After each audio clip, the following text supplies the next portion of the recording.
Our beginner's lesson today is going to be about video editing and making movies on a Chromebook. But first, Chris has a quick tip. What do you have there, Chris?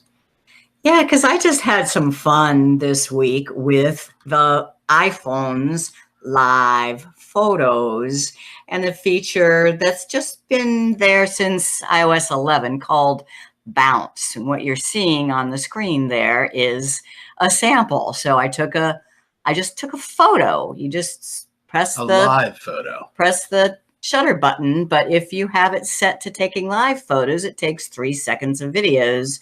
And then there's an option to make it go backwards and forwards. They call it bounce. And that is really cool. And it was fun, yeah. So what am I talking about? Live photos. This is iPhone only. This is an Apple thing, and it's called live photos. If you want to do the same thing on Android, first of all, the Pixel 2 has something called motion photos, which is very similar. Or I've learned, I haven't tried it, that the Camera MX app can take live shots on any device. So that I need to try that. And the reasons to take live photos.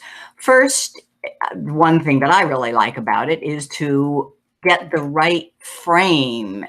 Let's say you're taking pictures of people and you want to make sure that they have their eyes open. Well, you can take a live photo, and if the main picture has some eyes closed, you can find a frame of the 3-second videos where they look good. Or just to have the sound in the 3 seconds of video, or to make a looping video, or to make a bounce video. And there's actually a third effect called long exposure. If you're not trying to do all of those, you should leave live off. They take up a lot of space. Yeah, they're video files, right. So they take up a lot more than just a picture. Yeah.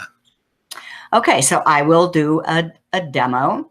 I'm going to take a live photo. I'm going to open it in the Photos app, show you how to see the 3 seconds, how to edit to pick the best frame, and how to use the effects. Okay, so first is, where is live photo? On the iPhone, I'm just talking about opening up the Camera app. And then it's this yellow bullseye. If you tap it once, notice it says live off. Tap it again, it turns gold, and you see the word live. If that is gold and you tap the shutter button, you aren't just taking a photo. You are taking a photo and 3 seconds of video. So I'm going to try it here just by taking a picture of Jim. And Wayne, we need some action. Yeah, and I don't move too much. So I'm going to ask him to take his hat off and just hold it down. And I took a live. I just snapped the shutter button at any point in time. And the weird thing, I don't know how it does this. It takes 1.5 seconds before you tap the shutter button.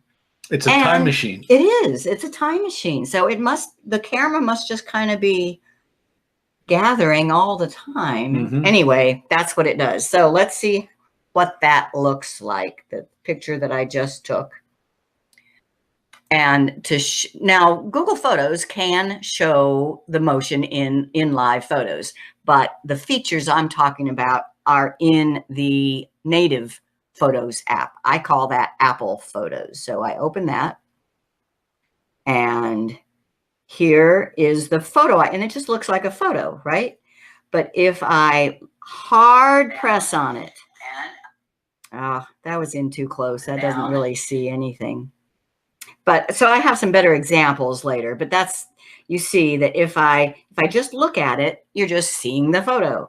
But if I hard press on it, I'm seeing the action. And then if I swipe up on it, I am seeing the different effects.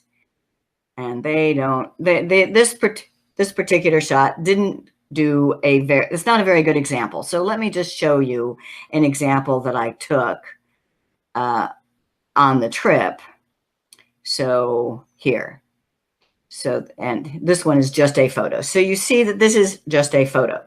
But if I hard press on it, you see 3 seconds of video plus the sound. So it is a video.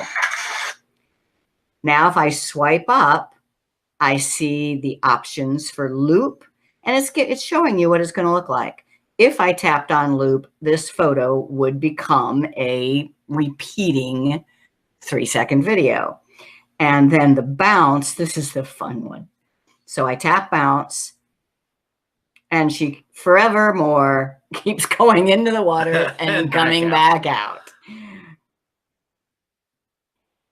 And this one of Jim, I did a bounce on. So he's going into the water and back out. Now, if I decided instead I wanted a loop, I can swipe up and choose loop. Now, instead of popping up and down, it's just going to kind of fade and repeat, repeat, repeat. And the long exposure is for completely different purpose. So this is a little video I took of a fountain in Georgetown, Grand Cayman. Long exposure turns that into a smooth waterfall effect.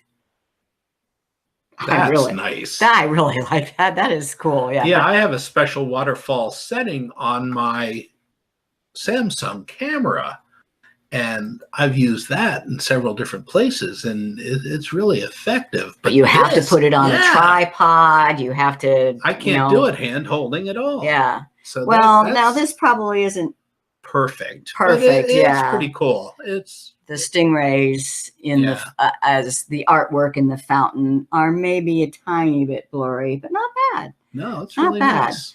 All right, but the last thing to show you is prepare to be disappointed. It apparently has to do with exactly when you snap and how you have it framed. Like the picture I took of Jim did not work as a good bounce. And here's one also. So here's a picture. This is a family that goes diving together. They were just so cute. And they have this little thing they do. If I touch and press hard, you'll see. Are they cute or what? So I wanted to make a bounce so that they went into the water and came back out. Swipe up. Choose bounce. And is that weird? Yeah, it just did a little bounce, not a real. Yeah, they didn't bounce. Get into the water and back up. So I was really disappointed when that didn't work. And of course, this isn't that kind of thing I can say, okay, let's try that again. Too bad. All right. So that is, I didn't show you how to get a key frame. So let's take this one where and I would like to have the photo, if I take it off of bounce, it goes back to the live photo, and the photo that it caught is when she's halfway into the water. I would like the photo to be the one where she's in midair. The way you do that is you tap on edit, and then you see every frame of the photo down here at the bottom. And I can, that right one, there. That one where her feet are the furthest apart, and you just tap make key photo. That's why it's called a giant stride entry. That's right. And then you're done. And that's the photo that I like better. And that is everything I had to say about live photos.